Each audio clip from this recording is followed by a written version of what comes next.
Assalamu alaikum to everyone. Good evening. I hope all of you are quite well by the grace of the Almighty, and I am also well. Now I am going to start the class. So everyone be attentive and enjoy the class. আজকের প্রথমে ক্লাসের শুরু থেকে আমি একটু dialogue practice করাবো, কারণ ল্যাঙ্গুয়েজটা শিখতে গেলে আমাদের ডায়লগ প্র্যাকটিসটা অতীব জরুরি।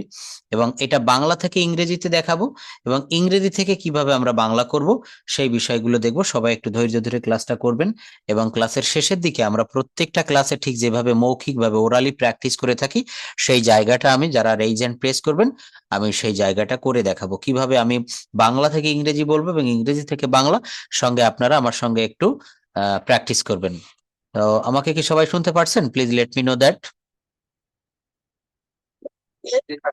ওকে, থ্যাংক ইউ। যদি কখনো শুনতে সমস্যা হয়, আমার নাম্বারটা কিন্তু আমি অনেক আগেই দিয়েছি, আমার নাম্বারে একটু কাইন্ডলি ফোন করে জানাবেন। আমি আজকে গ্রামের বাড়ি থেকে ক্লাসটা নিচ্ছি, নেটওয়ার্কের কোনো সমস্যা হলে কাইন্ডলি আমাকে একটু ইনফর্ম করবেন। তো এই যে ডায়লগ প্র্যাকটিসের যে জায়গাটা, এটা আমরা কিভাবে কভার করব, সেটা হচ্ছে রাজু এবং মিনার ভিতরে একটা ডায়লগ, রাজু এবং মিনা। তো কি বলছে? রাজু বলছে, হ্যালো মিনা, কি অবস্থা? মিনা বলছে, আমি মোটামুটি আছি, সম্প্রতি একটি বিষয় আমাকে খুব কষ্ট দিয়েছে। রাজু বলছে, সেই ব্যাপারটা কি? মিনা বলছে, আমি পরিবেশের কথা ভাবছি যা মারাত্মকভাবে দূষিত হচ্ছে। রাজু বলছে, তুমি ঠিক বলছো। মিনা বলছে, তুমি কি জানো যে বায়ু এবং পানি আমাদের জন্য দুটি গুরুত্বপূর্ণ উপাদান? তো আমরা যদি এখানে বাংলার সঙ্গে সঙ্গে ছোট ছোট ইংলিশ গুলাও বলি। রাজু বলছে, হ্যালো মিনা, কি অবস্থা? দেখেন, রাজুর কথাটা, প্রশ্নটা হচ্ছে হ্যালো মিনা, কি অবস্থা? তো এই যে বলছি হ্যালো মিনা, কি অবস্থা, এইটুকের ইংলিশ কিভাবে বলবো? Hello Meena, WhatsApp. দেখেন, ইনফর্মাল এবং ফর্মাল দুইটা বিষয় আমাদেরকে একটু ভালোভাবে শিখতে হবে। কি ব্যাপার বা কি খবর, এইটাকে আমরা বলছি হোয়াটসঅ্যাপ। এরপর মিনা কি বলছে? আমি মোটামুটি আছি, সম্প্রতি একটি বিষয় আমাকে খুব কষ্ট দিয়েছে বা কষ্ট দিচ্ছে। তাহলে মিনা কি বলছে? আমি মোটামুটি আছি। হুম, আমি মোটামুটি আছি, এইটুকের ইংলিশ কি হবে? I am so so. আমি মোটামুটি আছি। একটা বিষয় মনে রাখবেন, ল্যাঙ্গুয়েজটাতে কিন্তু সবসময় ডায়লগ হয়ে থাকে। আপনি দোকানে গিয়েছেন, কেনাকাটা করছেন, দোকানদার এবং আপনার মাঝে কিন্তু একটা কথোপকথন হচ্ছে। আপনি ডাক্তারের কাছে গিয়েছেন ডাক্তার দেখানোর জন্য, তো ডক্টর এবং পেশেন্টের ভিতরে কিন্তু একটা ডায়লগ হয়ে থাকে। আপনি এয়ারপোর্টে বা আপনি বিমানের ভিতরে উঠেছেন, সেখানে ক্যাবিন ক্রু এবং একজন প্যাসেঞ্জারের ভিতরে কিন্তু কথোপকথন হয়ে থাকে, ডায়লগ হয়ে থাকে। আমরা টিভিতেও দেখেছি, টেলিভিশনে, যে যে কোনো বিষয়ের উপরে টক শো করতে হয়। তো ইংলিশ বা ল্যাঙ্গুয়েজটা ভালোভাবে কভার করতে গেলে আমাদেরকে এই টক শো বা ডায়লগ বা সংলাপ যেটাকে বলি, এটা করা শিখতে হবে। রাজু বলছে, হ্যালো মিনা, কি খবর? মিনা বলছে, আই এম সো সো। আমি মোটামুটি ভালো আছি বা মোটামুটি আছি। মিনা আরো কি বলছে? রিসেন্টলি, দেখেন সম্প্রতি, কি বলছে? রিসেন্টলি, সম্প্রতি। A matter is shocking me very much. A matter is shocking, দেখেন প্রেজেন্ট কন্টিনিউয়াস টেন্স। আমি বলেছিলাম যে টেন্সটা যারা ভালো করে পারেন না, প্লিজ, আমার টেন্সের উপরে অনেকগুলো শীট এবং ক্লাস রয়েছে, এগুলো একটু দেখে নিবেন টেন্স সম্পর্কে, আর কখনোই কোনো ভুল থাকবে না। তো বলছে, a matter is shocking me very much, একটা বিষয় আমাকে খুব পীড়া দিচ্ছে, খুব, শক মানে কি? আঘাত করছে, আমাকে কষ্ট দিচ্ছে। রাজু বলছে, কি ব্যাপার, কোন বিষয়টা তোমাকে কষ্ট দিচ্ছে? What's the matter. রাজু কি বলছে? What's the matter. দেখেন, এখানে সেন্টেন্সের স্ট্রাকচারটা আমাদেরকে একটু বুঝতে হবে। হোয়াটস, WHAT', এটা হচ্ছে হোয়াট ইজ, শর্ট ফর্মে লেখা হয়েছে। হোয়াটস দ্য ম্যাটার, ব্যাপারটা কি? মিনা বলছে, I am thinking about environment which is being seriously polluted. দেখেন, বাক্যের গঠনগুলা আমি আপনাদেরকে প্রত্যেকটা ক্লাসে, আমি গত, আমার ক্লাস যারা রেগুলার করে থাকেন, আমি গত 2 থেকে 3 দিন আগে একটা ক্লাস আপনাদেরকে নিয়েছিলাম, সেখানে দেখিয়েছিলাম কিভাবে বড় বড় বাক্য ভেঙে ভেঙে পার্ট বাই পার্ট করে ছোট ছোট বাক্যে রূপান্তর করে করতে হয়। তো এখানে আমি একটা বাক্য দেখিয়েছিলাম, আপনাদের নিশ্চয়ই এখনো স্মৃতিতে রয়েছে। আমি প্রতিদিন ঘুমানোর পূর্বে একটি ভালো কাজ করতে চাই। এই ধরনের একটা বাক্য দিয়ে আমি আরো কয়েকটা বাক্য দিয়ে উদাহরণ দেখিয়েছিলাম। তো এখানেও দেখেন একটা বড় বাক্য বলছে যে, I am thinking about environment which is being seriously polluted. অর্থাৎ আমি একটা বিষয় নিয়ে খুব মারাত্মকভাবে বা খুব চিন্তা করছি, যেটা আমাদের পরিবেশকে খুব ভাবে দূষিত করছে, তাই না? তো রাজু বলছে, রাইট ইউ আর। তুমি ঠিক বলেছো। মিনা আবার কি বলছে দেখেন, একবার রাজুর কথা, একবার মিনার কথা, এই দুইটা কথোপকথন ডায়লগ, এইটা আমাদেরকে ভালোভাবে বুঝতে হবে এবং কোন বাক্যটা কোন টেন্স হচ্ছে এটাও কিন্তু আমাদেরকে বুঝতে হবে। অর্থাৎ সর্বপ্রথম টেন্সটা খেয়াল করতে হবে। তো বলছে ইউ নো দ্যাট, তুমি জানো যে air and water are the two important elements of elements for us, but they are being seriously polluted. কিন্তু এই যে খুব ইম্পর্ট্যান্ট এলিমেন্ট উপাদান, এটা কিন্তু খুব মারাত্মকভাবে দূষিত হচ্ছে। রাজু কি বলছে, you see that mills and factories, human waste and water vehicles are polluting water. দেখেন, আর পলিউটিং ওয়াটার, পরিবেশ আর পানি দূষণ করছে। কোন টেন্স? Present continuous tense. অনেকে রয়েছেন টেন্সটা খুব ভালোভাবে কিন্তু করতে পারছেন না, কভার করতে পারছেন। আমি যখনই টেন্স থেকে প্রশ্ন করি তখন সেই জায়গাগুলো আমি দেখছি এখনো সঠিকভাবে হচ্ছে না। তো আমি তাদের জন্য এই শীটটা একবার দিয়েছিলাম, আপনাদের প্রয়োজন হলে এটা আবারও আমার কাছে চাইবেন, আমি এটা দিয়ে দিব গ্রুপে। আমরা এক নজরে 12টা টেন্স, এর থেকে সহজভাবে কিন্তু টেন্স বোঝানো প্রায় অসম্ভব। 12টা স্ট্রাকচার এবং এখান থেকে 12টা এক্সাম্পল বা আপনাকে করতে হবে প্র্যাকটিস করার জন্য। প্রেজেন্ট সিম্পল টেন্সে কি হয়? সাবজেক্ট প্লাস ভার্বের V one plus object, subject plus ভার্বের V one plus object. Subject কি নিলাম? আই। ভার্বের ভি অন কি নিলাম? ইট, আই ইট। অবজেক্ট কি নিলাম? রাইস। বাক্যটা কি হলো? I eat rice. Subject plus ভার্বের ভি অন প্লাস অবজেক্ট থাকুক। তারপর হচ্ছে প্রেজেন্ট কন্টিনিউয়াস টেন্স। এইভাবে টেন্স গুলা যদি আমরা একটু খেয়াল করি, আরো সুন্দর একটা উদাহরণ এখানে দেওয়া হয়েছে। প্রেজেন্ট টেন্সের ভিতরে আই ড্রাইভ কি হবে? I drive. প্রেজেন্ট কন্টিনিউয়াস টেন্সে আই অ্যাম ড্রাইভিং কি হবে? I am driving. এখানে কিন্তু কোনো অবজেক্ট দেয়নি। দেখেন, যারা টেন্সে খুবই দুর্বল একটু খেয়াল করবেন। আই ড্রাইভ আমি চালাই, আই অ্যাম ড্রাইভিং আমি চালাচ্ছি, আই হ্যাভ ড্রিভেন আমি চালিয়েছি, I have been driving, I have been driving for 1 hour, আমি 1 ঘন্টা ধরে চালাচ্ছি, আমি 1 ঘন্টা ধরে চালাচ্ছি। বাক্যটা কি হলো? প্রেজেন্ট টেন্সের বাক্য। আই ড্রাইভ এইটা চেঞ্জ করে বলা যায় আই ইট। কি বলা যায়? আই ইট আমি খাই। তারপর আরো একটা কি বলা যায়? আমি লিখি, আই রাইট। তারপর আরো একটা কি লেখা যায়? আই রিড আমি পড়ি। তারপর কি বলা যায়? আই প্লে আমি খেলি। এরপর দ্বিতীয় বাক্যে বলছে আই অ্যাম ড্রাইভিং, এখানে কি ভার্ব চেঞ্জ করা যায়? I am driving, I am playing, I am eating, I am catching, I am reading, I am messing. অর্থাৎ এখানে একটা স্ট্রাকচার শিখলে সেইটা দিয়ে ইনস্ট্যান্টলি আপনি আরো অনেক বাক্য তৈরি করবেন। আই হ্যাভ ড্রিভেন কি বলতে হবে? I have driven, I have been driving. এরপর চলে যাচ্ছি আমরা পাস্ট টেন্সে, আই ড্রোভ। এরপর যদি বলা হয় আমি খেয়েছিলাম, সরি আই ড্রোভ আমি চালিয়েছিলাম, আমি খেয়েছিলাম আই এট, আমি দেখেছিলাম আই স, আমি খেলেছিলাম আই প্লেড, আমি নিয়েছিলাম আই টুক, তুমি নিয়েছিলে ইউ টুক, তারা নিয়েছিল দে টুক, তারা তৈরি করেছিল দে মেড। অবজেক্ট যদি যুক্ত করে দেয়, তারা একটা বাড়ি তৈরি করেছিল, দে মেড এ হাউস। তারা একটা গাড়ি তৈরি করেছিল, দে মেড এ কার। তারা একটা ছবি তৈরি করেছিল, they make a picture, they made a picture. তারা একটা ছবি এঁকেছিল, ড্র এর ভিটু হচ্ছে drew, they drew a picture. তারা স্কুলে গিয়েছিল, দে ওয়েন্ট টু স্কুল। আমি স্কুলে গিয়েছিলাম, আই ওয়েন্ট টু স্কুল। স্ট্রাকচারটা যদি আপনি বুঝতে পারেন তাহলে শুধু ভার্ব পরিবর্তন করে করে দেখেন। আমি একটা কথা আপনাদেরকে প্রায়ই ক্লাসে বলে থাকি, টেন্স মানেই হচ্ছে বা ইংলিশ ল্যাঙ্গুয়েজটা, যে কোনো পৃথিবীর ল্যাঙ্গুয়েজটা মূল ভিত্তি হচ্ছে, তার বেসমেন্ট হচ্ছে ভার্ব। এই ভার্বের পরিবর্তনটা যখন আপনারা ভালোভাবে শিখতে পারবেন তখন ল্যাঙ্গুয়েজটা অনেকাংশে সহজ হয়ে যাবে।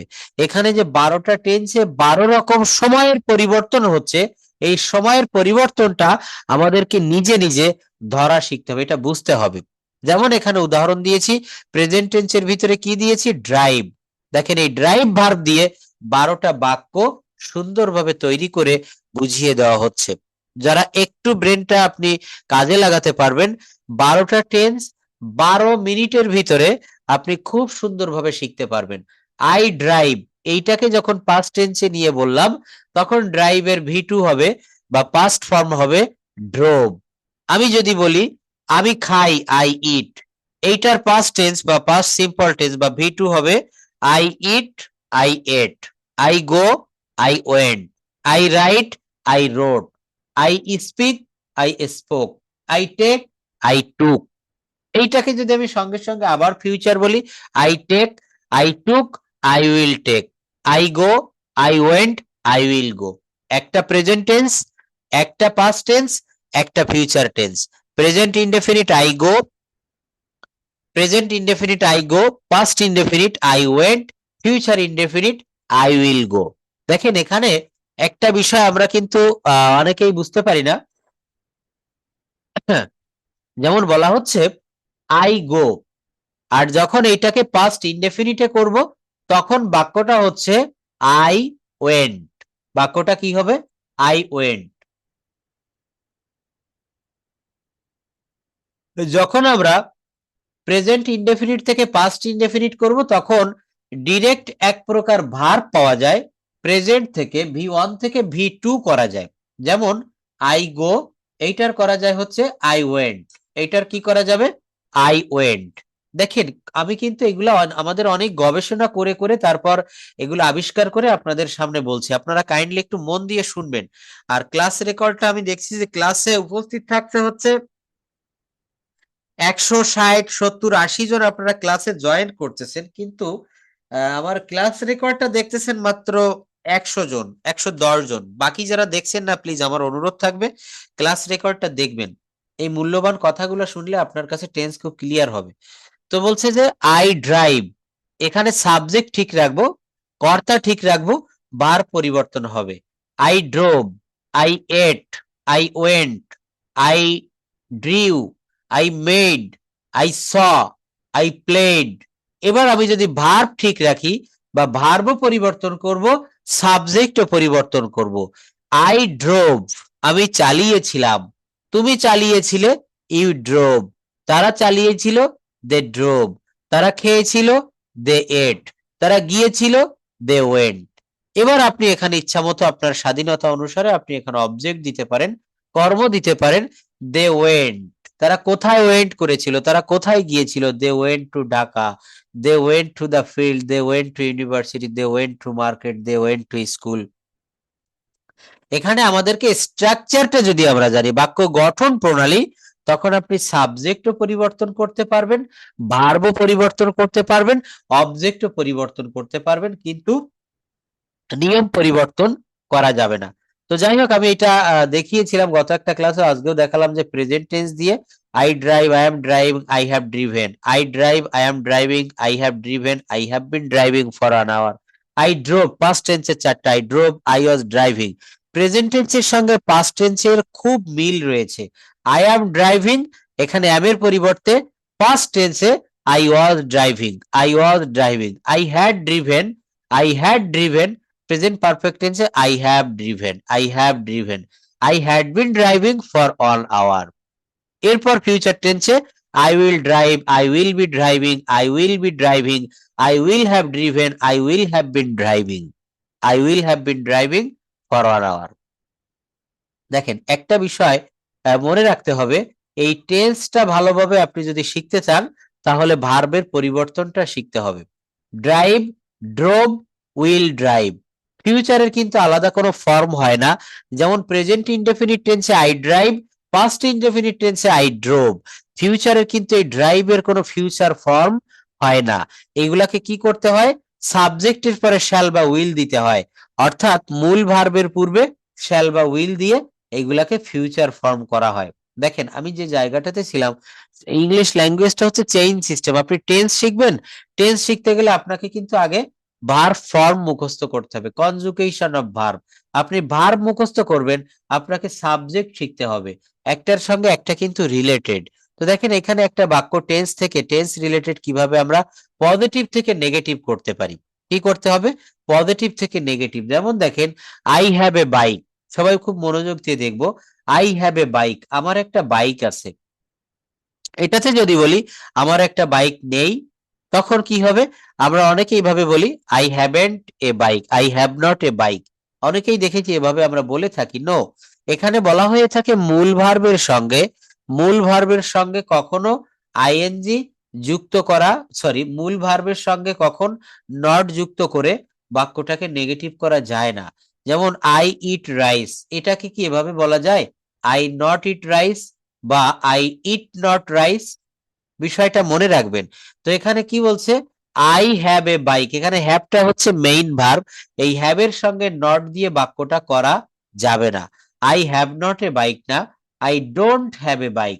যেমন একটা বাক্য আপনাদেরকে দেখিয়েছিলাম, আই ইট রাইস, আমি ভাত খাই। আমি ভাত খাই না, এই প্রেজেন্ট ইনডেফিনিট টেন্সে যদি কোনো অক্সিলারি ভার্ব না থাকে, শুধু মেইন ভার্ব থাকে, বাক্যটাকে নেগেটিভ করতে গেলে ডোন্ট বা ডাজেন্ট আনতে হয় সাবজেক্ট অনুসারে। I eat rice, I not eat rice এটা বলা যাবে না। আই ইট রাইস, আমি ভাত খাই। আমি ভাত খাই না, I don't eat rice. I do not eat rice, তো এটা আমরা বলবো I don't eat rice. You have a bike, you don't have a bike. He has a bike, he doesn't have a bike.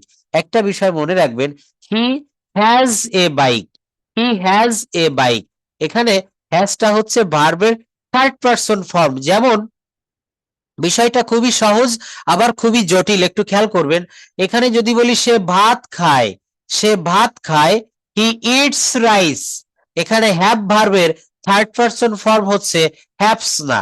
যেমন অনেকে বলে থাকেন sir ইট এর সঙ্গে এস যোগ করে ইটস করেছি, তাহলে হ্যাভ এর সাথে এস যোগ করে হ্যাভস করব। হি হ্যাভস এ বাইক হবে না, হি হ্যাজ এ বাইক। একটা ভার্বের 5টা করে ফর্ম শিখতে হয়। কেন শিখতে হয়? এই কারণে কিছু কিছু ভার্বের থার্ড পারসন ফর্ম আলাদা হয়। যেমন ইট মানে খাওয়া, ইট, এট, ইটেন। আর এর আইএনজি বা জিরান্ডিয়াল ফর্ম হচ্ছে eating. I am eating, you are eating, they are eating, Suman is eating. এখন এইখানে বলা হচ্ছে যে ইট, এট, ইটেন, V4 হচ্ছে ইটিং আর V5 হচ্ছে ইটস। ইট এর সঙ্গে শুধু এস যুক্ত করা হয়েছে, কিন্তু কিছু কিছু ভার্বের এই ফর্মগুলা আলাদা থাকে।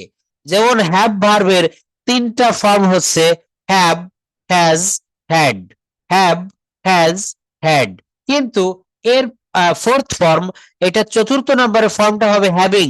এটাও ঠিক আছে, কিন্তু have, has, had, sorry, have, had, had, 4th form হচ্ছে হ্যাভিং। আর থার্ড পারসন ফর্ম আমরা, এটা একটু ব্যতিক্রম, হ্যাজ। আমরা অনেকেই কিন্তু এই জায়গাটা বুঝি না। আজকে একটু দেখেন, এখানে আমরা মোস্ট অফ দ্য স্টুডেন্টস আমরা এটা জানি না। হি হ্যাজ এ বাইক, আবার যখন বাক্যটাকে নেগেটিভ করা হচ্ছে, he does not have a bike. অনেকে প্রশ্ন করে যে স্যার এখানে তো হি এর পরে হ্যাজ দিয়েছেন প্রথম বাক্যে, হি হ্যাজ এ বাইক, আর এখানে he does not have a bike, এখানে হ্যাভ হলো কেন? তো এখানে সঠিক উত্তরটা হচ্ছে যেহেতু হি হচ্ছে third person form, third person singular number subject, সেই অনুসারে, আর হি যেহেতু থার্ড পারসন একজন, এখানে ডাজ আর বাক্যটা নেগেটিভ, তাই ডাজ নট ব্যবহার করেছি। তাহলে যেহেতু ডাজ হচ্ছে থার্ড পারসন ফর্ম, আবার যদি আমি এখানে হ্যাজ ব্যবহার করি, he does not has a bike, তাহলে দুইটা থার্ড পারসন ফর্ম একই জায়গায় বসলে নেগেটিভ নেগেটিভ এটা আলো জ্বলবে না, পজিটিভ পজিটিভ এটা আলো জ্বলবে না। কি করতে হবে? একটা নেগেটিভ থাকবে, একটা পজিটিভ থাকবে, তবেই এখানে আলোটা আমরা দেখতে পারবো। তাই বলা হচ্ছে he does not have a bike. এখানে প্রথম বাক্যে বলছে হি হ্যাজ এ বাইক। যেমন আমি একটা যদি বাক্য বলি, he eats rice, he does not eat rice, does he eat rice? এখানে আর ইটস এর এস দিতে পারবো না, কারণ এখানে ডাজে কিন্তু সেই এসটা চলে এসেছে। এখানে আমরা দুইটা থার্ড পারসন ফর্ম একই বাক্যে বসাতে পারবো না, একটা পজিটিভ একটা negative. I have a bike, I don't have a bike. You have a bike, you don't have a bike. He has a bike, he doesn't have a bike, he doesn't have a bike. একটা বিষয় খেয়াল করবেন, এই যে বাক্যগুলা, এই বাক্যগুলা আমি positive থেকে negative করেছি। আপনাদের একটা হোমওয়ার্ক থাকবে, এইভাবে আপনারা 20টা বাক্য লিখবেন যে বাক্যে কোনো অক্সিলারি ভার্ব থাকবে না। কি বলছি? যে বাক্যে কোনো অক্সিলারি ভার্ব থাকবে না, মেইন ভার্ব দিয়ে বাক্য করবেন। আই প্লে ফুটবল, এই বাক্যটার আপনি নেগেটিভ করবেন I don't play football. I don't play football, অর্থাৎ এই প্লেকে নেগেটিভ করার জন্য অক্সিলারি হিসাবে প্রেজেন্ট ইনডেফিনিট টেন্সে সাবজেক্ট অনুসারে কখনো ডু বসে, কখনো ডাজ বসে। কি অনুসারে? সাবজেক্ট অনুসারে। দেখেন আমি যে কথাগুলো বলছি এই কথাগুলো একটু খেয়াল করবেন, এই ক্লাস রেকর্ডগুলো একটু দেখবেন।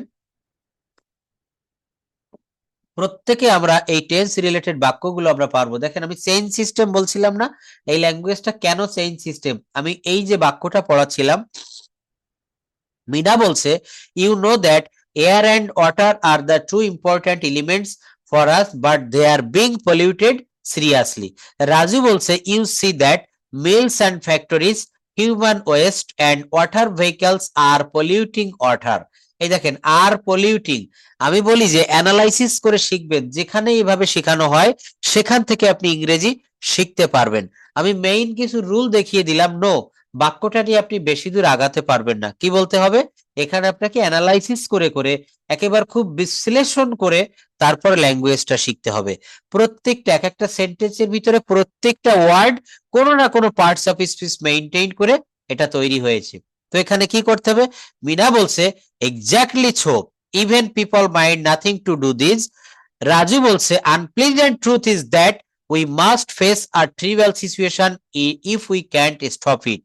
বলছে আনপ্লেজেন্ট ট্রুথ, অপ্রিয় সত্য, ইজ দ্যাট যে we must face a trivial situation if we can not stop it. এই যে পরিবেশ দূষণ, পানি দূষণ, শব্দ দূষণ, বায়ু দূষণ, এটা যদি আমরা না থামাতে পারি তাহলে আমাদের জন্য সামনে ভয়ঙ্কর বিপদ অপেক্ষা করছে।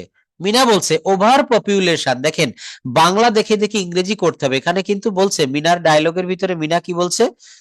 মিনা বলছে জনসংখ্যা বৃদ্ধি, শিল্প ও যানবাহনের সংখ্যা ক্রমশ বৃদ্ধি এর জন্য দায়ী। এই যে পরিবেশ দূষণের কথা বলছে, এর কারণ কি? জনসংখ্যা বৃদ্ধি, শিল্প ও যানবাহনের সংখ্যা ক্রমশ এর জন্য দায়ী। এই যে বৃদ্ধি পাচ্ছে, তাহলে এর ইংলিশটা কি হবে? বলছে ওভার পপুলেশন, দেখেন জনসংখ্যা বৃদ্ধি, ইনক্রিজিং নাম্বার অফ ইন্ডাস্ট্রিজ, অর্থাৎ শিল্প কলকারখানার বৃদ্ধি, অ্যান্ড ভেহিক্যালস, অর্থাৎ যানবাহনের বৃদ্ধি, আর মেইনলি রেসপন্সিবল ফর ইট। কি বলা হচ্ছে? আর মেইনলি রেসপন্সিবল ফর ইট, প্রধানত এর জন্য দায়ী। আসলে কিন্তু ঠিক সঠিক কথা বলেছে মিনা, যে অতিরিক্ত জনসংখ্যার চাপ। একটা দেখেন ঢাকা শহরের অবস্থাটা আজকে দেখেন, ঢাকা শহরকে বলা হচ্ছে, একটা সময় বলা হতো মেগা সিটি। যে শহরে 1 কোটি এর বেশি লোক বাস করে সেটাকে বলা হয় মেগা সিটি। কিন্তু যে শহরে 2 কোটির বেশি লোক বসবাস করে তাকে বলা হয় meta city. Dhaka, Delhi, Tokyo, New York, এগুলা কিন্তু মেটা সিটি। তো এই যে অল্প জায়গায় অনেক জনসংখ্যা, এটা কিন্তু পরিবেশের উপরে সব থেকে বিরূপ প্রভাব পড়ছে। ঢাকা শহরের আমি দেখেছি ফেসবুকে বা বিভিন্ন আমার একটা অ্যাপস রয়েছে, প্রত্যেকদিন ঢাকার বাতাসে কার্বন ডাই অক্সাইডের পরিমাণ কত, অক্সিজেনের পরিমাণ কত, ক্ষতিকর উপাদান সীসা, ধুলাবালি, এগুলার পরিমাণ কত, একটা ইসে ওয়েবসাইটে আমি প্রকাশ করে রেগুলার আমি দেখেছি। তো প্রত্যেকদিন তারা লিখছে ঢাকা শহরের বাতাসের মান খুবই খারাপ। আর এই খারাপ বাতাস যখন নাক দিয়ে বা অক্সিজেনের মাধ্যমে বা যে কোনো ভাবে আমাদের ফুসফুসে, আমাদের শরীরে ঢুকছে, আমাদের নিশ্চিত বড় বড় ব্যাধি এসে কিন্তু বাসা বাঁধছে। তো এটা কিসের কারণে? Over population, increasing number of industries and vehicles are mainly responsible for it. বাক্যগুলো আপনারা ভালোভাবে খেয়াল করবেন। একটু পর যখন আমি ল্যাঙ্গুয়েজ ডিল করাবো তখন কিন্তু এই ধরনের বাক্য দিয়ে আপনাদেরকে বাংলা থেকে ইংরেজি, ইংরেজি থেকে বাংলা করতে হবে। রাজু কি বলছে? Besides unconsciousness, negligence of selfishness are not less responsible. কত সুন্দর একটা কথা বলছে। কি বলছে? অপ্রীতিকর, জাস্ট ওয়েট, হ্যাঁ ভাই আমি একটু পরে ফোন দিচ্ছি ওকে। আচ্ছা, এটা কি বলছে? অজ্ঞানতা, অবহেলা ও স্বার্থপরতাও কম দায়ী নয়। অজ্ঞতা, অবহেলা, স্বার্থপরতাও কম দায়ী নয়। সেন্টেন্সটা কি হলো তাহলে? বিসাইডস, তাছাড়া বা পাশাপাশি, unconsciousness, negligence and selfishness are not less responsible, এগুলোও কম দায়ী নয়। কি বলছে? এগুলা কিন্তু কম দায়ী নয়। এরপর দেখেন,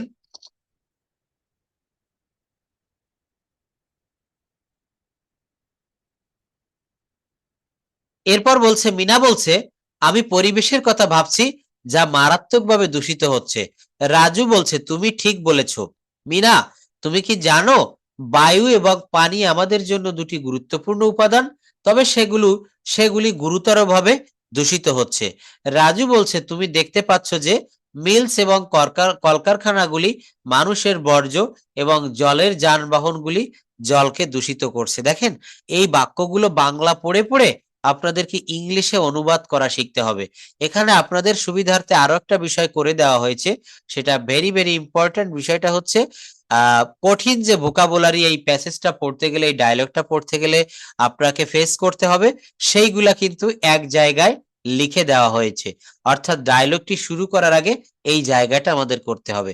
রিসেন্টলি অর্থ হলো সম্প্রতি, ম্যাটার মানে হলো বিষয়, শকিং মানে হচ্ছে কষ্টদায়ক, এনভায়রনমেন্ট অর্থ হচ্ছে পরিবেশ, সিরিয়াসলি অর্থ হচ্ছে গুরুত্ব সহকারে, পলিউটেড অর্থ হচ্ছে দূষিত, এলিমেন্টস অর্থ হলো উপাদান, মিলস অ্যান্ড ফ্যাক্টরিজ কলকারখানা, হিউম্যান মানে হচ্ছে মানব, ওয়েস্ট মানে হচ্ছে নষ্ট করা, ভেহিকেলস মানে হচ্ছে যানবাহন, আনপ্লিজেন্ট মানে হচ্ছে অপ্রীতিকর, টেরিবল মানে হচ্ছে ভয়ানক, সিচুয়েশন অর্থ পরিস্থিতি, ইনক্রিজিং অর্থ হচ্ছে ক্রমবর্ধমান, ইন্ডাস্ট্রিজ অর্থ শিল্প, রেসপন্সিবল অর্থ দায় বা দায়িত্ব, কনসাসনেস সচেতনতা, আনকনসাসনেস অসচেতনতা, নেগলিজেন্স অর্থ হলো অবহেলা, সেলফিশনেস স্বার্থপরতা, সলিউশন সমাধান, সাউন্ড মাইন্ড সুস্থ মন, সাউন্ড বডি সুস্থ শরীর, স্ট্রিক্ট লস। দেখেন, প্রত্যেকটা শব্দ কিন্তু আমাদের জন্য খুবই দরকারি। কি বলছে? স্ট্রিক্ট লস কঠোর আইন, ইন্ট্রোডিউস অর্থ পরিচয় করিয়ে দেওয়া। তো এই শব্দগুলো পড়ে বাংলা থেকে ইংরেজি, ইংরেজি থেকে বাংলা আপনারা করতে পারবেন। এবং এখানে হোমওয়ার্ক হিসাবে দেখেন কয়েকটা ডায়লগ দিয়েছি, এগুলো আপনারা করবেন। ডায়লগ অন, ছোট ছোট বাক্য বাট ভেরি ইজি। রাজু বলছে, তোমরা কি গত মাসে একটি পিকনিকের আয়োজন করেছিলে? আচ্ছা, আপনাদের ভিতরে যারা রেইজ হ্যান্ড প্রেস করেছেন, এটা বলেন তো কোন টেন্সের কাতারে পড়বে এই বাক্যটা? তোমরা কি গত মাসে একটি পিকনিকের আয়োজন করেছিলে? মিনা বলছে, হ্যাঁ। দেখেন, যারা রেইজ হ্যান্ড প্রেস করতেছেন কথা বলার জন্য, সবাইকে ধন্যবাদ। আমি এই জায়গাটাতে আসছি, তো আমি একটু বুঝিয়ে দেই ব্যাপারটা। রাজু মিনাকে প্রশ্ন করছে, মিনা, তোমরা কি গত মাসে একটা পিকনিকের আয়োজন করেছিলে? মিনা কি বলছে? হ্যাঁ, আমি এবং আমার পরিবার প্রত্যেক সদস্য মিলে আমরা সিলেট ভ্রমণে গিয়েছিলাম এবং সেখানেই পিকনিকের আয়োজন করেছিলাম। রাজু বলছে, তোমরা কি সেখানে বাসে গিয়েছিলে? মিনা বলছে, না, আমরা বাসে যাইনি, আমরা ঢাকা থেকে ট্রেনে সিলেট গিয়েছিলাম, সেখানে আমাদের কিছু আত্মীয় আমাদের রিসিভ করেছিল। দেখেন, বাক্যটা আমি একটু বলি। রাজু মিনাকে বলছে, তোমরা কি গত মাসে একটা পিকনিকের আয়োজন করেছিলে? তাহলে এটা হচ্ছে পাস্ট ইনডেফিনিট টেন্সের একটা অ্যাফার্মেটিভ বাক্য, সরি ইন্টারোগেটিভ বাক্য। তো রাজু কি বলছে? Did you arrange a picnic last month? Raju মিনাকে বলছে, ডিড ইউ অ্যারেঞ্জ, তোমরা কি আয়োজন করেছিলে? ডিড কেন ব্যবহার করব?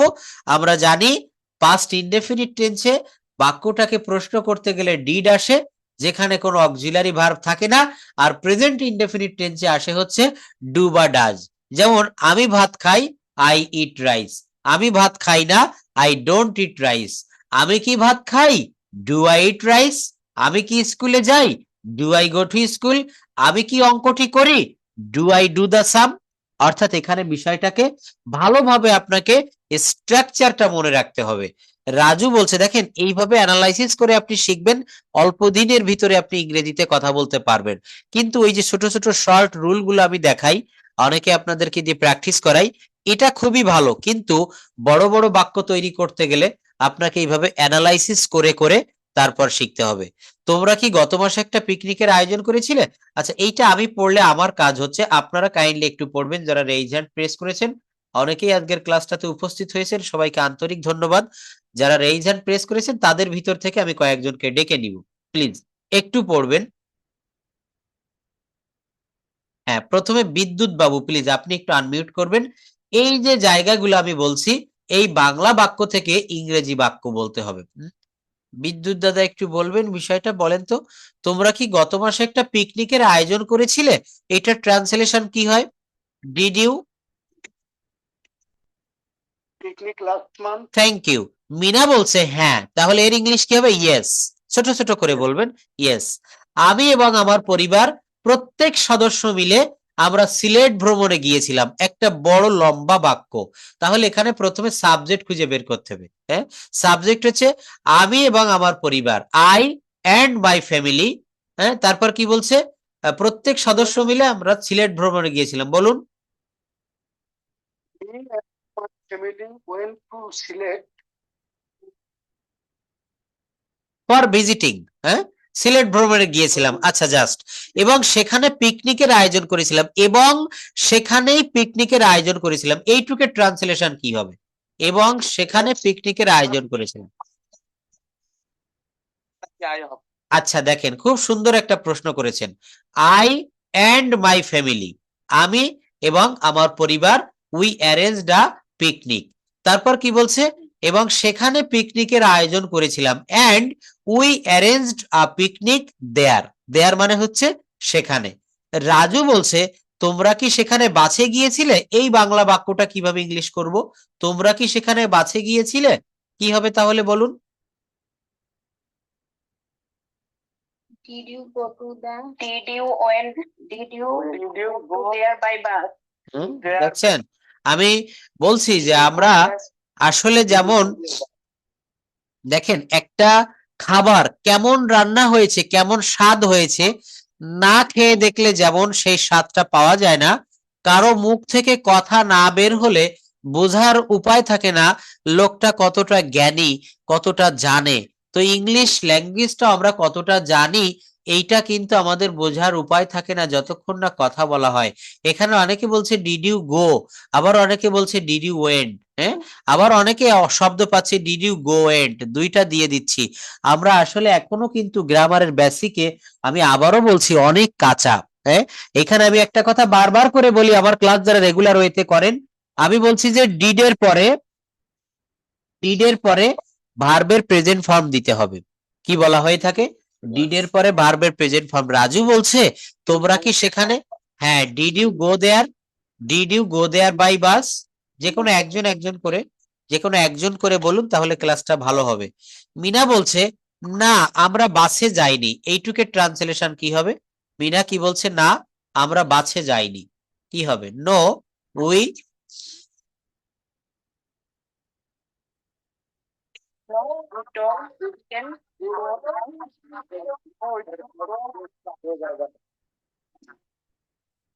আচ্ছা, এবার থেমেছে, ঝড় থেমেছে। আপনারা বলুন, অনেকে অনেক রকমের সাউন্ড করেছেন। এক আপু বলছেন no we didn't went go by bus, অর্থাৎ যতগুলো আছে সব ব্যবহার করেছে, ডিড গো ওয়েন্ট সব। কোনটা আমি নিব বলেন? এইভাবে কিন্তু হবে না। হ্যাঁ, এইভাবে হবে না। আপনি, হ্যাঁ, যারা রেগুলার ক্লাস করে তারা কিন্তু সঠিক উত্তর দিয়েছেন। হ্যাঁ,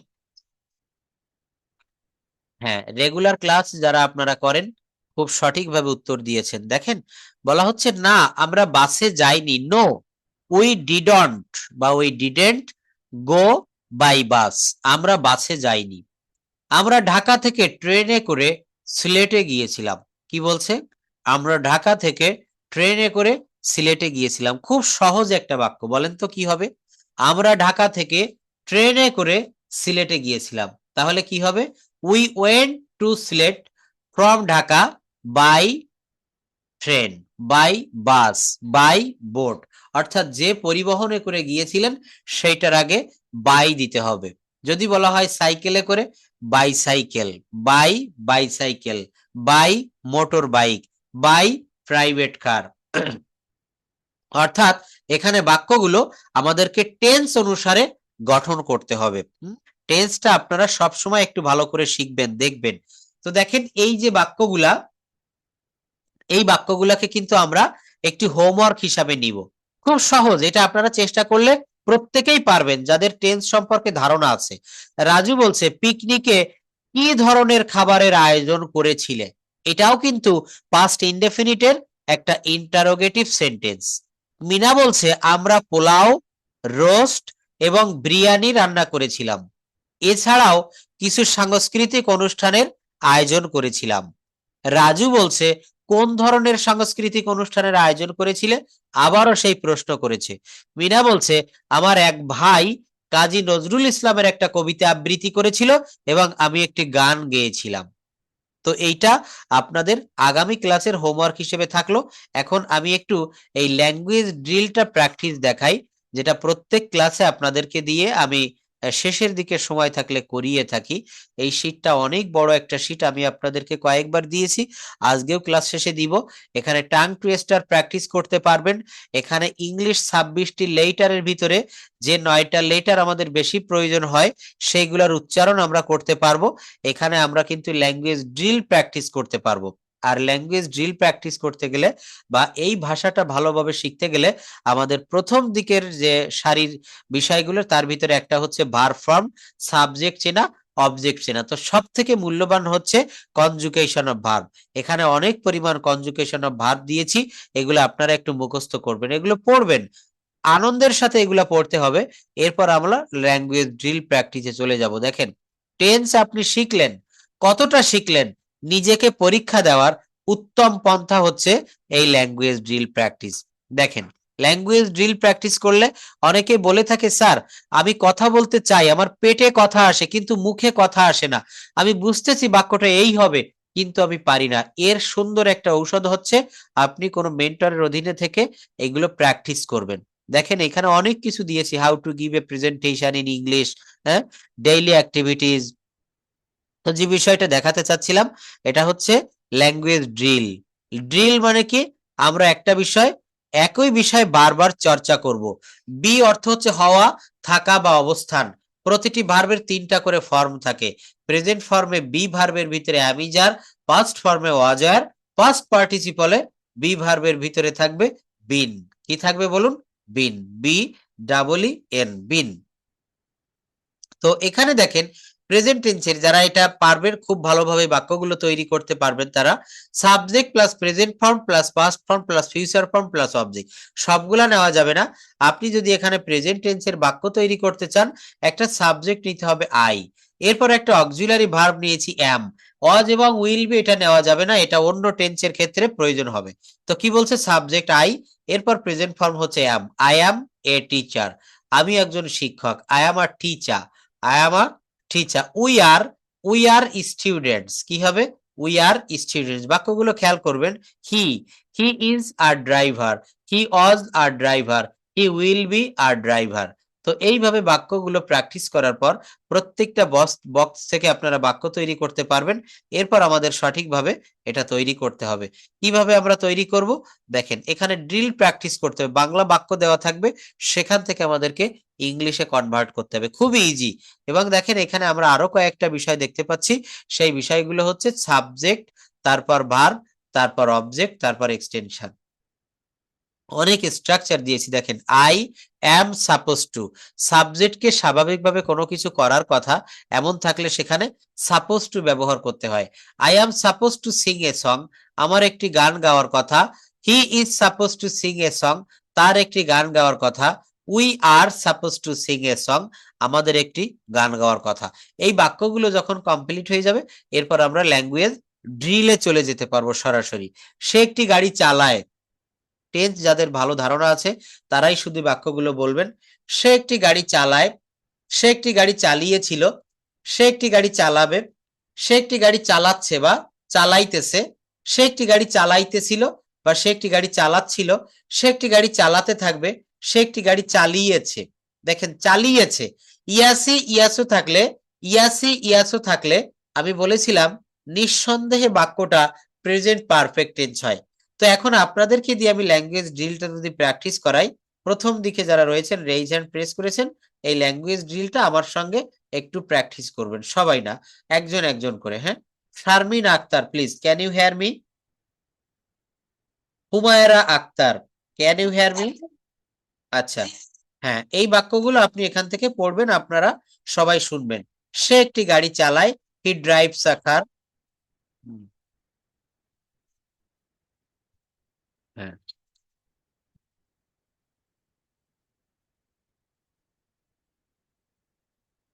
Your voice is not clear.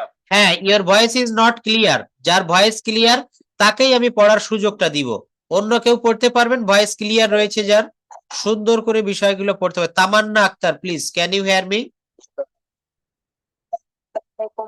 ওয়ালাইকুম আসসালাম, পড়ুন তো, আপনার সাউন্ডটা, ভলিউমটা একটু বাড়িয়ে দিন।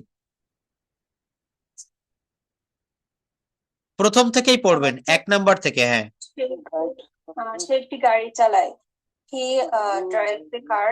সে একটি গাড়ি চালিয়েছিল, হি ড্রপ হি ড্রপ এ কার। ড্রভ না, বলতে হবে ড্রোভ, ড্রোভ। হি ড্রোভ এ কার। সে একটি গাড়ি চালাবে, he will drive A car. সে একটি গাড়ি চালাইতেছে, হি he is driving a car. সে একটি গাড়ি চালাইতেছিল, তাহলে এটা হবে চালাচ্ছিল। হি ওয়াজ ড্রাইভিং এ কার। সে একটি গাড়ি চালাতে থাকে, he will be driving a car. সে একটি গাড়ি চালিয়েছে, তাহলে he will he have. No, আপনি টেন্সটা, বাক্যটা ভালোভাবে বুঝতে পারছেন না। চালিয়েছে, এটা কি পাস্ট টেন্সের ভিতরে যাবে? কখনোই না। ইয়াসি ইয়াচো থাকলে, হ্যাঁ, আমি এইমাত্র বলেছি, ভালোভাবে বাংলাটা বুঝতে হবে। ক্রিয়াটা লক্ষ্য করবেন, চালায়, চালাচ্ছে, চালিয়েছে, চালিয়েছিল। টেন্সটা আমাদেরকে অক্সিজেনের মতো করে ফেলতে হবে। আমরা যেমন প্রতি মুহূর্তে অক্সিজেন গ্রহণ করি, টেন্সটাও ঠিক তাই। প্রতিটা সেকেন্ডের ভিতরে টেন্সটা আমাদেরকে আইডেন্টিফাই করা শিখতে হবে। Rumana Afroz, please can you hear me? Sound clear থাকলে সেই কেবল পড়তে পারবেন। রুমানা আফরোজ আপা, শুনতে পারছেন? Debprasad Barman, can you hear me? হ্যাঁ, পড়ুন আপনি, এখান থেকে বাক্যগুলো পড়বেন। সে একটি গাড়ি চালায়, হ্যাঁ, একটি গাড়ি চালায়, হি ড্রাইভস এ কার। সে একটি গাড়ি চালিয়েছিল, হি ড্রোভ এ কার। ওকে, সে একটি গাড়ি চালাবে, হি উইল ড্রাইভ এ কার। হ্যাঁ, সে একটি গাড়ি চালাচ্ছে, he is driving a car. সে একটি গাড়ি চালাচ্ছিল, হি ওয়াজ ড্রাইভিং এ কার। সে গাড়ি চালাতে থাকবে, he will be driving a car. সে গাড়ি চালিয়েছে, he has driven A car. সে একটি গাড়ি চালিয়েছিল, হি হ্যাড ড্রিভেন এ কার। সে একটি গাড়ি আচ্ছা, সে একটি গাড়ি চালিয়েছিল, দেখেন এই জায়গাটাতে আমাদের অনেক কথা থেকে যায়। সে একটা গাড়ি চালিয়েছিল, এই বাক্যটা আমরা কত ভাবে করতে পারি টেন্সকে ব্যবহার করে। সে একটা গাড়ি চালিয়েছিল, এটা আমরা পাস্ট সিম্পল টেন্স বা পাস্ট ইনডেফিনিটে করতে পারি। হি ড্রোভ আ কার, সে একটা গাড়ি চালিয়েছিল। আবার এটাকে আমরা পাস্ট পারফেক্ট টেন্স ব্যবহার করে করতে পারি। He had driven a car, he had driven a car, সে একটা গাড়ি চালিয়েছিল। অর্থাৎ এখানে কিন্তু আমরা স্ট্রাকচারটা ফলো করব, যে আপনি পাস্ট ইনডেফিনিটে বলবেন বা পাস্ট পারফেক্টে বলবেন। হ্যাঁ, আবার অনেকে প্রশ্ন করে যে স্যার, একটা বাক্য যদি থাকে তাহলে আমরা কিভাবে করব? এখানে একটা বাক্যই যদি আপনার থাকে, আশেপাশে কোনো বাক্য না থাকে, আপনি যে কোনো স্ট্রাকচারে পাস্ট ইনডেফিনিটেও করতে পারবেন, পাস্ট পারফেক্টেও করতে পারবেন। কিন্তু এর আগে পরে যদি বাক্য থেকে থাকে, অর্থাৎ একটা সিকুয়েন্স অনুসারে থাকে, তাহলে বাক্যটা আপনারা সেই সিকুয়েন্স অনুসারে করবেন। সে একটি গাড়ি চালিয়েছে, হি হ্যাজ ড্রিভেন আ কার। এটা বলেন তো, নাম্বার 8, সে একটা গাড়ি চালিয়েছিল হসপিটালে যাওয়ার আগে, এটা কি হবে? এটা কোন টেন্স? হ্যাঁ,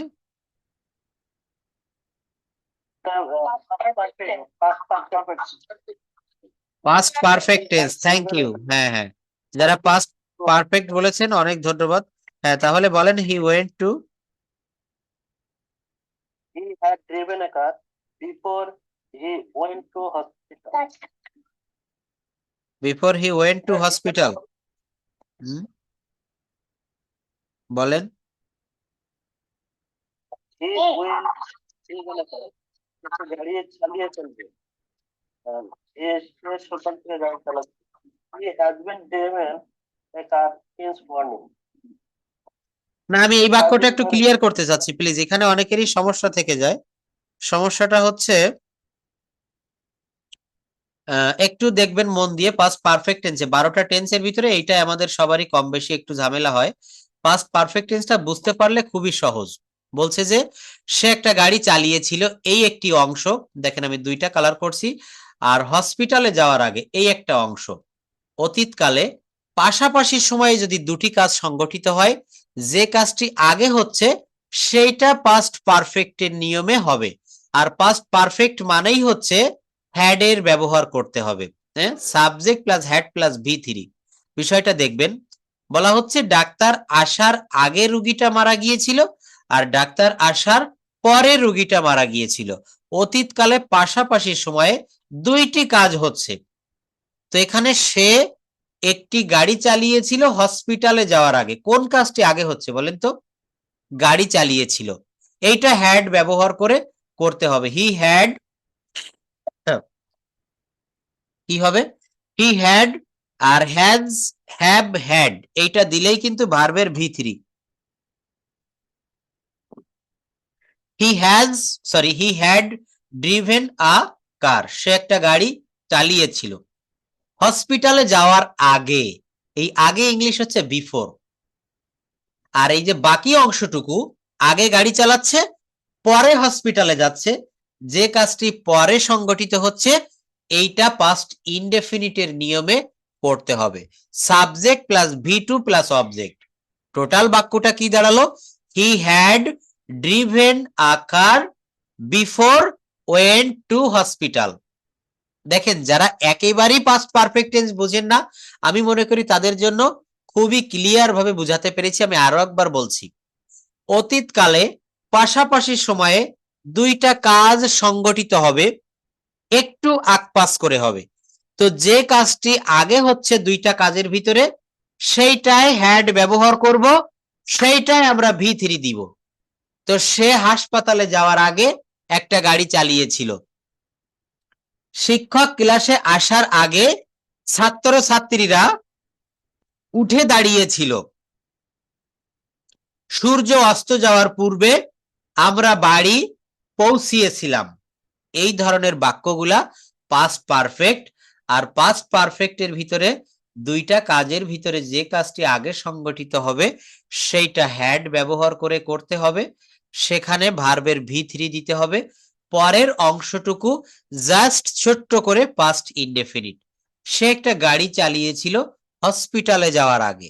হসপিটালে যাওয়ার আগে তার গাড়ি চালানো হয়ে যাচ্ছে হি had driven a car before went to hospital. এই বিফোর এর পরে পাস্ট ইনডেফিনিট, আর আফটার এর পরে পাস্ট ইনডেফিনিট। আফটার এর আগে, ডাক্তার আসার আগে রোগী মারা গেল আর ডাক্তার আসার পরে, যে কোনো একটা মানে দুইটা স্ট্রাকচার মনে রাখবেন, এইটা দিয়ে সব বাক্যগুলো তৈরি করতে পারবেন। সে একটি গাড়ি চালিয়ে থাকবে। He will have driven a car, সে সকাল থেকে একটি গাড়ি চালাচ্ছে। He has been driving a car since morning, সে 5 দিন ধরে একটি গাড়ি চালাচ্ছিল। সে আগামী 7 দিন ধরে একটি গাড়ি চালাইতে থাকবে। সে একটি গাড়ি চালাতে পারে। দেখেন এখানে ব্র্যাকেটের ভিতরে দিয়েছে সামর্থ্য আছে। সামর্থ্য থাকলে সেখানে ক্যান বসে, সামর্থ্য থাকলে সেখানে ক্যান বসে। সে একটি গাড়ি চালাতে পারে, সে একটি গাড়ি চালাতে পারতো, সে একটি গাড়ি চালাইতো, সে অবশ্যই একটি গাড়ি চালাবে, তার একটি গাড়ি চালানো উচিত। একটা গাড়ি চালানোকে, একটা ভার্বকে কত ভাবে প্রকাশ করেছি দেখেন। এই যে প্রকাশ ভঙ্গিমা, এইটাই হচ্ছে টেন্সের পরিবর্তন, এটাই হচ্ছে খাঁটি ল্যাঙ্গুয়েজটা শেখা। তো যারা ঠিক এইভাবে প্র্যাকটিস করবেন তাদের জন্য ল্যাঙ্গুয়েজটা খুবই সহজ হবে। আর স্পিকিং এর পাশাপাশি আমি আগামী ক্লাসে, এখানে অনেকে রিকোয়েস্ট করেছেন স্যার রাইটিং এর উপরে একটু ক্লাস নেবেন। যারা আইএলটিএস এর জন্য প্রিপারেশন নিতে চাচ্ছেন বা আইএলটিএস দিতে চাচ্ছেন, রাইটিং এর উপরে আগামী ক্লাসগুলো থাকবে।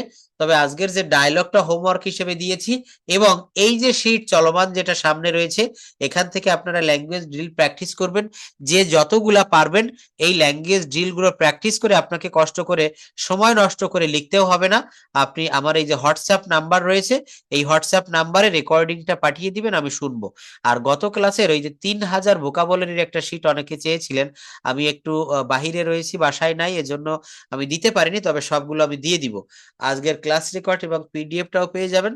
তবে সর্বশেষ কথা হচ্ছে আমাদেরকে এই ভাষাটা শিখতে হলে নিজে নিজে প্র্যাকটিস করতে হবে। 24 ঘন্টার ভিতরে 1 ঘন্টা মাত্র আমার ক্লাসটা আপনারা পান, বাকি 23 ঘন্টা আপনি কি করছেন, এই কি করছেন এইটার উপরে নির্ভর করবে আপনি ল্যাঙ্গুয়েজটা কত দ্রুত শিখতে পারবেন। তো দেখেন এইখানে আমার এই যে হোয়াটসঅ্যাপ নাম্বারটা দেখতে পাচ্ছেন, এইটা আপনারা ভয়েস রেকর্ড করে হোয়াটসঅ্যাপে দেখবেন একটা রেকর্ড অপশন রয়েছে, এই ল্যাঙ্গুয়েজ ড্রিলগুলো প্র্যাকটিস করবেন, এগুলো ভয়েস রেকর্ড করে আমাকে পাঠাবেন, আমি শুনে দেখব। আর একটা ডায়লগ দিয়েছি, সেই ডায়লগটাও করবেন।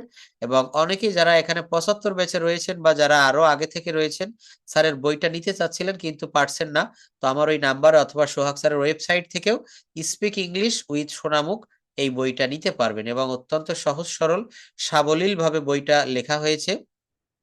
আর কারো কোনো সমস্যা থাকলে আমার এই নাম্বারে একটু নক দিবেন। That's all for today, see you in the next class. আসসালামু আলাইকুম, আল্লাহ হাফেজ। এবং আগামী দিন থেকে আপনাদের যথারীতি ক্লাসটা চলতে থাকবে। আমার হয়তো একটা দুইটা ক্লাস গ্যাপ গিয়েছিল, কিন্তু এখন থেকে ক্লাসগুলা রেগুলার ওয়েতে হবে, সবাই ক্লাসে জয়েন করবেন আশা